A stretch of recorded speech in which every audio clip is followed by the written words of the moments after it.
ഒരമ്മയും പ്രതീക്ഷിക്കാത്ത അവസ്ഥയിൽ സ്വന്തം മകനെ കാണാൻ മറിയം എത്തുന്നത് അവളുടെ ഹൃദയത്തിന്റെ ആത്മധീരതയുടെ യഥാർത്ഥ സാക്ഷ്യമാണ്. നെഞ്ചു നീറി ചങ്കു തുളയ്ക്കുന്ന കാൽവരിയുടെ നെറുകയിൽ വെറോനിക്കയെ പോലെ തൂവാലയെടുക്കാൻ അവൾക്കായില്ല. ജെറുസലേം വനിതകളെ പോലെ നിലവിളിയുടെ ഭാഷ അവൾ ഏറ്റെടുത്തില്ല.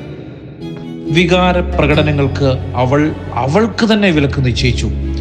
കാരണം എന്തെന്നത് ഇന്നിന്റെ ആത്മീയ സംസ്കാരത്തിൽ ജീവിക്കുന്ന എനിക്കും നിനക്കുമുള്ളൊരു വെല്ലുവിളിയാണ്. ദൈവഹിതം മനസ്സിലാക്കുന്നവരുടെ ചങ്കൂറ്റമാണ് അവരുടെ ജീവിത സാക്ഷ്യം. മംഗളവാർത്തയിൽ പറഞ്ഞ ആമേൻ അവൾക്ക് ഇന്നും എന്നും ജീവശ്വാസമാണ്. ആ ജീവശ്വാസവും പേറി ദൈവഹിതത്തിന്റെ ഭൂമിയിലെ കാവൽക്കാരിയായി അവൾ ഇന്നും വിശ്വസ്തതാപൂർവം തുടരുന്നു.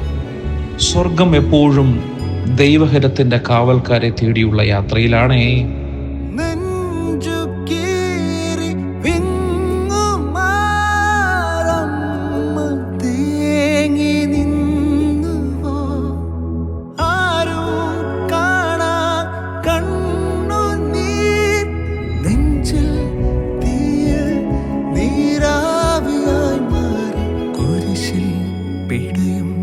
നാഥനൊപ്പം ഇന്ദുഃഖഭാരം ഞാൻ ചേർത്തിടും.